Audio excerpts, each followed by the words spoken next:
From concrete to flooring, pretty much every tradesman spends a lot of time working on the ground. And with working on the ground comes a sore back. Today we're going to talk about the cause and how to fix it.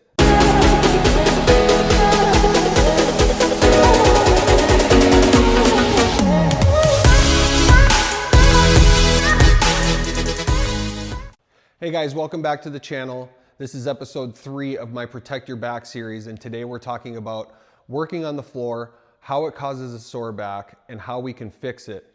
And today we're going to talk about 2 very common reasons why you're getting a sore lower back while you're working on the ground.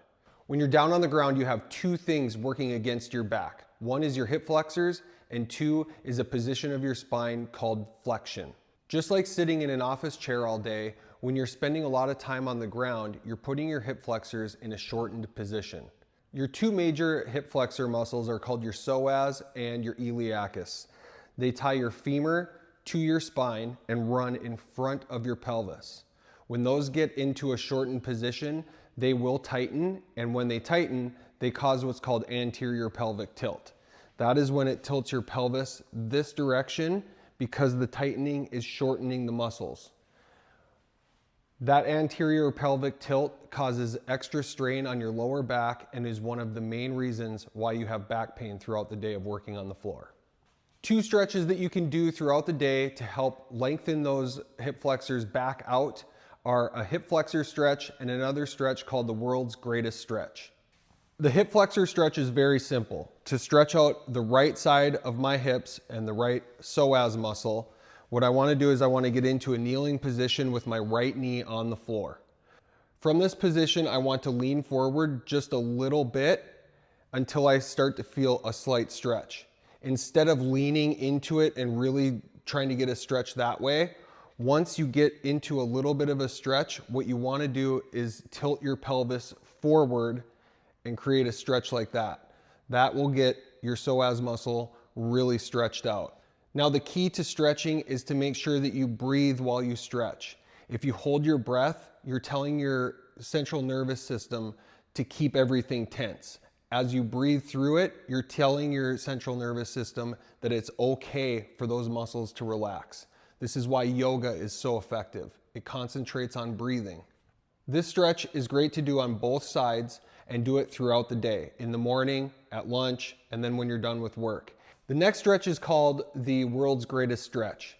This is an amazing stretch for your hip flexor, your glutes, and your thoracic spine mobility. How you want to set this up is to get into a long lunge with your left leg back, your right leg forward, and your knee off the ground. Support yourself with your left hand, or if you're going on the opposite side, obviously it's all opposite from there. What you want to do is you want to breathe in, and then when you breathe out, push your right elbow down and push your knee outward. This is really going to create a good stretch in your glute. From here, once you exhale, do another couple breaths and then twist your way up and focus on pushing your knee out and twisting as far as you can. This is opening up your thoracic spine and really stretching out your hip flexors. It's another great way to increase a little bit of mobility and relieve the tightness of your hip flexors. The next issue from working on the ground that you're putting your back positioned into is called spinal flexion. And going through spinal flexion for a prolonged period of time really puts a lot of stress on your ligaments and the discs in your lower back. What's happening with spinal flexion is you're rounding your lower back. This is stretching your spinae muscles along the side of your spine. They're the muscles that run up along the side of your spines all the way up your back. When you stretch those out, what's happening is you're losing the support of your spine, and what's supporting the weight of your upper body when you're bent over like this is your spine and ligaments. It causes a lot of extra pressure on your discs and really can tighten up your lower back and cause more tightness, leading to aches and pains throughout the day. One great way to avoid spinal flexion is to increase the mobility in your hips.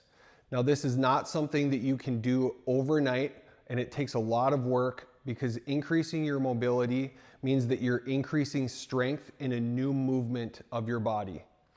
A great exercise to increase hip mobility is called the 90-90 stretch. What this is you have your front leg in front of you at a 90-degree angle and your back leg at a 90-degree angle out to the side. To increase mobility, you need to increase the strength in that new stretched position. The difference between flexibility and mobility is increased flexibility with strength. Increasing flexibility is only going to increase your risk of injury if you don't increase your strength in that new movement. That's where mobility comes into play. The 90-90 stretch is set up just like this, 90 degrees this way, 90 degrees this way. And what you want to do is you want to face forward, square up your hips, and lean forward until you start to feel a stretch in your right glute if your right foot is forward. If your left foot is forward, it's going to be in your left glute. Now, the way that you increase the strength in this new flexed position is tilt your hip back and create back pressure to really get a good stretch into your hip and add an isometric hold. So what you want to do here is you want to push your knee and your ankle down into the floor as hard as you can. Increasing the strength through an isometric hold is going to help create more mobility in your hips. And what that does is it allows your body to have more range of motion in your hips so that when you're working, you can keep your spine out of a flexed position and not have it rounded over, causing that extra stress. The other benefit of not having it rounded over is that your spinae muscles are able to help support your upper body and relieve a lot of the pressure on your ligaments and your discs in your spine. And that is it for today. If you guys have anything else that you like to do to relieve back pain while you're working on the floor throughout the day, comment below and let me know what you guys do.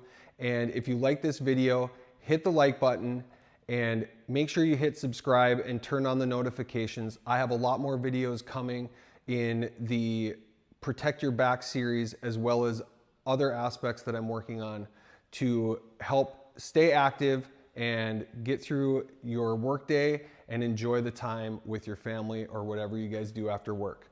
Thank you.